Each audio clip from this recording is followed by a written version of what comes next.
കൂട്ടുകാരെ ദേ അങ്ങനെ ഒന്ന് ഒരുങ്ങി റെഡി ആയിട്ട് ദേ ഇന്ന് നമ്മൾ ടൗണിലോട്ട് പോവുകയാണ്. അങ്ങനെ ദേ നമ്മൾ വെയിറ്റിംഗ് ഷെഡിൽ എത്തിയിട്ടുണ്ടായിരുന്നു. അവിടെ ആണെങ്കിൽ ഒരു മനുഷ്യക്കുഞ്ഞ് പോലും ഉണ്ടായിരുന്നില്ലേ. ഒരു പ്രത്യേക കാലാവസ്ഥയാണ് കേട്ടോ. തണുപ്പാണെങ്കിൽ തണുപ്പ്, ചൂടാണെങ്കിൽ ചൂട്, അങ്ങനെയാണ്. അങ്ങനെ ദേ കുറച്ച് കഴിഞ്ഞപ്പോഴത്തേക്കും ബസ് കിട്ടിയിട്ടുണ്ടായിരുന്നു.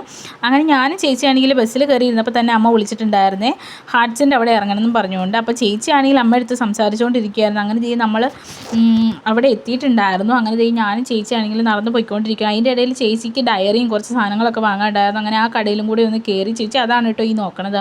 അങ്ങനെ കടയിൽ കയറി ഒരു ഡയറി എല്ലാം വാങ്ങിച്ചു. ചേച്ചിക്ക് കുറേ നല്ല സ്വഭാവങ്ങളുണ്ട് കേട്ടോ. എനിക്ക് പിന്നെ ഡയറി എഴുതുന്ന സ്വഭാവം പണ്ടേ ഇല്ലാത്തത് കൊണ്ട് ഞാൻ ആ ഭാഗത്തോട്ട് പോലും തിരിഞ്ഞില്ലേ. അങ്ങനെ അപ്പയും അമ്മേനെല്ലാം കണ്ടുമുട്ടി നമ്മൾ ഫുഡ് കഴിക്കാൻ കയറിയിട്ടുണ്ടായിരുന്നു. അപ്പയും അമ്മയും ബിരിയാണിയാണ് പറഞ്ഞിട്ടുണ്ട്. ഞങ്ങൾ ഫ്രഷ് ജ്യൂസ് പറഞ്ഞിട്ട് അത് ഭയങ്കര തിരക്കായിരുന്നു കേട്ടോ കടയിൽ. അതുകൊണ്ട് അത് അടിക്കാനൊന്നും ആരും ഉണ്ടായിരുന്നില്ല. അതുകൊണ്ട് ഒരു സ്പ്രൈറ്റ് വാങ്ങിച്ച് അതിലങ്ങ് ഒതുക്കിയിട്ടോ. പപ്പയാണെങ്കിൽ എനിക്ക് വാരി തന്നെ ഉണ്ട്. എവിടെ പോയാലും എനിക്കൊരു തരാണ്ട് പപ്പ കഴിക്കാറില്ലേ. അങ്ങനെ തട്ടാൻ്റെ എടുത്തോട്ട് പോവുകയാണ്. അങ്ങനെ ഒരു വിധത്തിൽ അത് ഊരിയിട്ടോ, കരഞ്ഞ് നിലവിളിച്ച് ഊരിയതുകൊണ്ട് അതിൻ്റെ വീഡിയോ പോലും നേരിച്ച് പോയി എനിക്ക് എടുക്കാൻ പറ്റിയിട്ടുണ്ടായിരുന്നില്ല. പിന്നെ നമ്മളൊരു ബുക്ക് സ്റ്റാളിലോട്ട് പോയിട്ടുണ്ടായിരുന്നു. അമ്മയാണെങ്കിൽ ഒരു പുസ്തകപ്പുഴമാണ് കേട്ടോ. അതിൻ്റെ പാതി സ്വഭാവമൊക്കെ ചേച്ചിക്കും കിട്ടിയിട്ടുണ്ട്.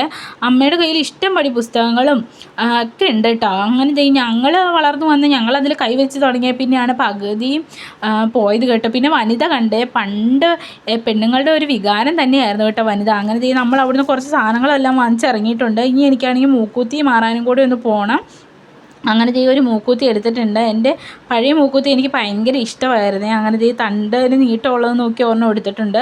പക്ഷേ എങ്കിലും എനിക്ക് മറ്റേ മൂക്കൂത്തി പോയാലും എനിക്ക് ഭയങ്കര സങ്കടമുണ്ട്. അവിടെ നമ്മൾ മൂക്കൂത്തി എല്ലാം വാങ്ങിച്ച് പിന്നെ ഒരു ഫാൻസി സ്റ്റോറിലും കൂടെ കയറിയിട്ടുണ്ടായിരുന്നു.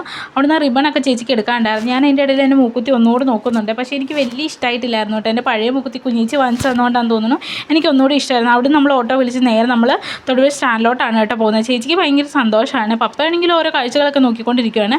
അതിൻ്റെ ഇടയിൽ അമ്മ ആണെങ്കിൽ കുറച്ച് ഫ്രൂട്ട്സ് കൂടെ വാങ്ങാൻ പോകാമെന്നൊക്കെ പറഞ്ഞിട്ടുണ്ടായിരുന്നു. അപ്പോൾ അമ്മ ഉദ്ദേശിച്ച ഫ്രൂട്ട്സ് ഒന്നും കിട്ടാത്തത് കൊണ്ട് അമ്മയാണെങ്കിൽ കൊതി കുത്തിയിട്ടുണ്ടായിരുന്നു കേട്ടോ. പിന്നെ ഒരു ഉന്തുവണ്ടിയിൽ കുറച്ച് മുന്തിരിങ്ങ അതുപോലെ തന്നെ ഓറഞ്ചൊക്കെ ഉണ്ടായിരുന്നു. ആൾക്കൂട്ട് പിന്നെ കുറേശ്ശെ വാങ്ങിച്ചിട്ടുണ്ടായിരുന്നു കേട്ടോ അമ്മേനെ സമാധാനിപ്പിക്കാൻ വേണ്ടി. പിന്നെ അതെല്ലാം വാങ്ങിച്ച് ഞാനും പപ്പയും അമ്മയും കുഞ്ഞിച്ചിയും കൂടെ സ്റ്റാൻഡിൽ കയറി. നമുക്ക് അപ്പം തന്നെയാണെങ്കിൽ KSRTC കിട്ടിയിട്ടുണ്ടായിരുന്നു. നമ്മൾ അതിൻ്റെ അകത്ത് കയറിയിട്ടുണ്ടായിരുന്നേ. ആദ്യമേ അമ്മ എൻ്റെ കൂടെയായിരുന്നു കേട്ടോ ഇരുന്നത്. അത് കഴിഞ്ഞിട്ട് പിന്നെ അമ്മയും പപ്പയും ഇരുന്നോട്ടേ എന്ന് കരുതിയിട്ട് ഞാൻ കുഞ്ഞേച്ചിയുടെ അടുത്ത് പോയിരുന്നേ. അങ്ങനെ ഞാനും കുഞ്ഞേച്ചിയും കൂടെ വർത്താനമൊക്കെ പറഞ്ഞാണ് പോണത്. നേരത്തെ കരഞ്ഞതാണെന്ന് എന്നെ കണ്ടാൽ പറയുമോ. മൂക്കുത്തി ഊരിപ്പോൾ എനിക്ക് നല്ല വേദന എടുത്തിട്ടുണ്ടായിരുന്നേ. പക്ഷേ എങ്കിലും ഒരു പ്രകാരത്തിൽ ആ ചേട്ടൻ അത് കട്ട് ചെയ്യാണ്ട് ഊരി തന്നതിൻ്റെ സന്തോഷം ഉണ്ടായിരുന്നു. അപ്പോൾ നമ്മുടെ ചാനൽ ആർക്കെങ്കിലും ഇഷ്ടപ്പെടുവാണെങ്കിൽ സബ്സ്ക്രൈബ് ചെയ്ത് കൂടെ കൂടാൻ വേണ്ടിയിട്ട് മറക്കരുതേ. അങ്ങനെ വീട്ടിലൊരു പ്രകാരത്തിൽ എത്തിയിട്ടുണ്ടായിരുന്നു. അങ്ങനെ മൂക്കുത്തി ഇഷ്ടപ്പെടുവാണെങ്കിൽ അത് കമൻറ്റോടെ ചെയ്തേക്കണം കേട്ടോ. അപ്പം നമ്മുടെ അമ്മയും പപ്പയാണെങ്കിൽ അവിടുന്ന് പാഴ്സലും പറഞ്ഞിട്ടുണ്ടായിരുന്നു ബിരിയാണി. അപ്പോൾ അതും കഴിച്ച് ജ്യൂസും കുടിച്ചു. അപ്പോൾ ഇത്രയൊക്കെ ഉള്ളൂ ഇന്നത്തെ വീഡിയോ. അടുത്തൊരു നല്ല വീഡിയോ ആയിട്ട് വരുമ്പോഴേക്കും ടാറ്റ ബൈ ബൈ.